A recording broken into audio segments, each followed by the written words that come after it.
Your body is a high-performance vehicle built to chase kids, conquer mountains, and thrive in a life you love. Don't let fitness myths hold you back.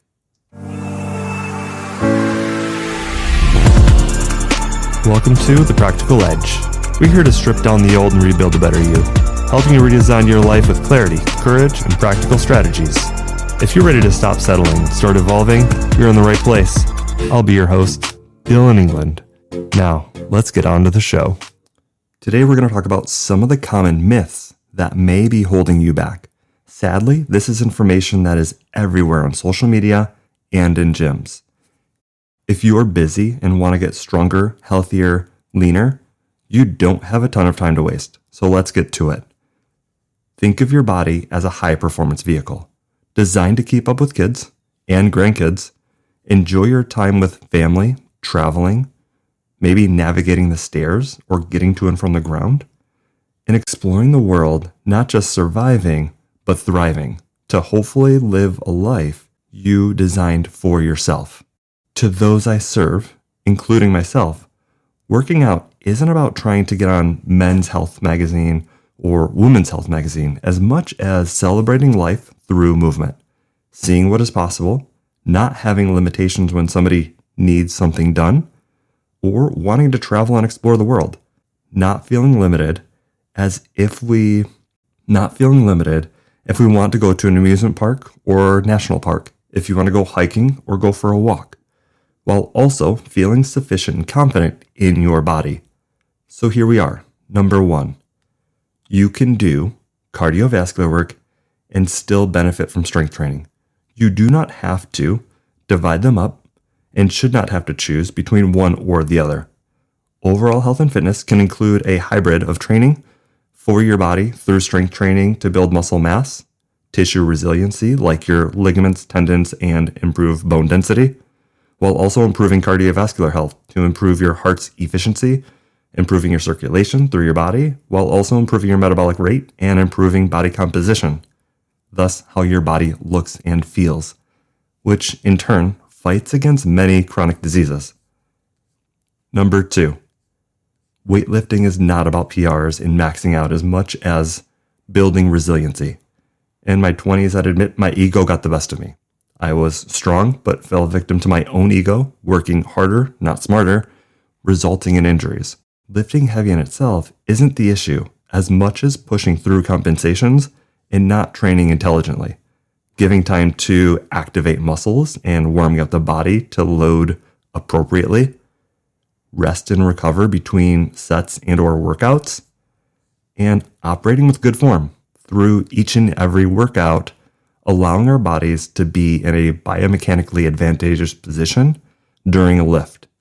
Don't get me wrong, challenging weights have a great place in overall health, and it's not a danger to our connective tissue, joints, muscle, fascia, and mobility if we're training intelligently.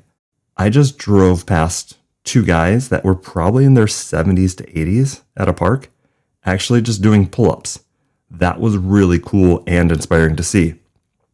The individuals still enjoying life and capable of being independent, living through their 70s, 80s, 90s, are those individuals that continue to stay active and exercise compared to those who live a sedentary lifestyle, which I've also seen individuals in their 50s that struggle to go further than walking from the bathroom to the kitchen to the living room.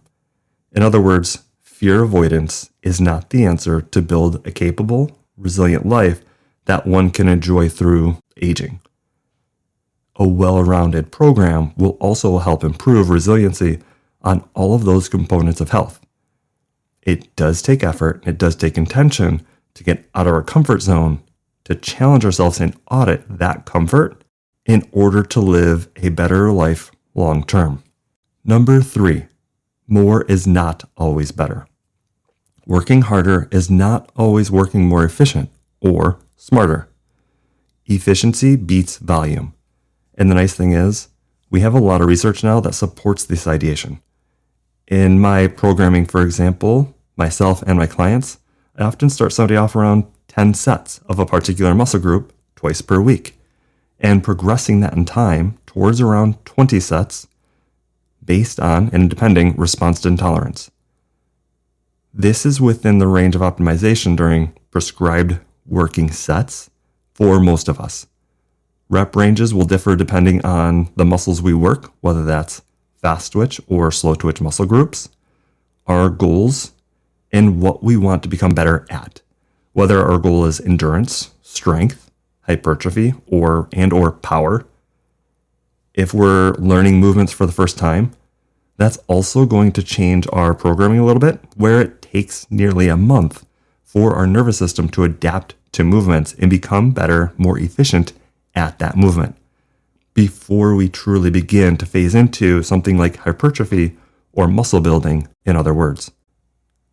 A month of training yourself is at best setting the foundation to grow from. Doing more sets and reps will result in diminishing return and even lead to possible lack of recovery and increased risk of injury. Number 4, fuel your body with the energy it needs. Like the cliche statement, you wouldn't put oil in your high-performance sports car opposed to gasoline. Our body requires nutrients to perform optimally, starting with the foundation of total calories, whether we're in a surplus for weight gain, a deficit for weight loss, or at maintenance, to which we don't necessarily see a weight change. Macronutrients, which aid our body's recovery and performance on a deeper level. If you acknowledge that somebody looks, let's say, skinny fat, for example, outside of strength training, a lack of protein disallows our body to build and or maintain muscle mass during a calorie deficit, which may result in muscle loss of muscle mass. When we lose muscle mass, we lose weight, but we also reduce our metabolic rate and usually unwanted changes to our body composition. Then there's micronutrients. Micronutrients allow our body to perform in its natural systems. A deficit in micronutrient, for example, like vitamin A, D, or zinc, could yield a reduction in bone density, as it affects our cognitive health and our immune system. Micronutrients will also affect how we feel and how our body is recovering and or performing on a micro level. Number 4, fat loss and progress is not linear. This is why we don't focus on one marker like the scale, but body composition, measurements, energy levels, strength, endurance, capabilities, and physical measurements.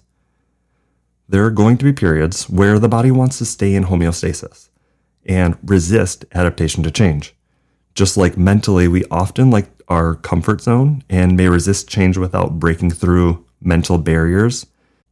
Being intentional with our decisions we make will allow us to break out of those setbacks or those barriers that we inevitably may come across.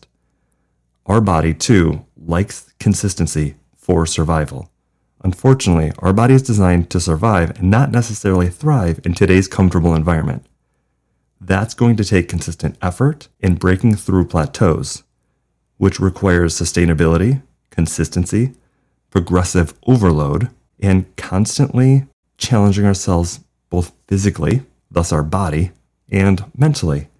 Changing variables like sets, reps, and perhaps tempo, or from a mental perspective, challenging our own biases and beliefs and thought processes in order to break through those barriers that we currently put up for ourselves, while also fueling our bodies intelligently, thus nutrition. Ultimately, for progress, we need that consistency along with other protocols that I've already spoken about. Muscle can be built by just about anybody willing to work smart naturally with effective nutrition, lifestyle habits, and exercise programming. If you want to start putting yourself first, putting together your goals and creating a vision for yourself, and let that vision become reality, accomplishing your biggest challenges, if you take initiative and willing to commit to a new or improved you, I want to support you and ensure your success. Recognition is the foundation to spark change. When we recognize our current situation or shortcomings, we can begin to take the initiative to live and be the change we want and need in life. Until we begin to get honest with ourselves and live with curiosity of what's possible, preferred change is not likely going to take place. And without that intentional change, we will fall to natural changes that may result in regressing physically, cognitively, emotionally, and all other facets of life. So don't shy away from action. And as always, remember, your next level doesn't come from wishing. It comes from daily consistent action.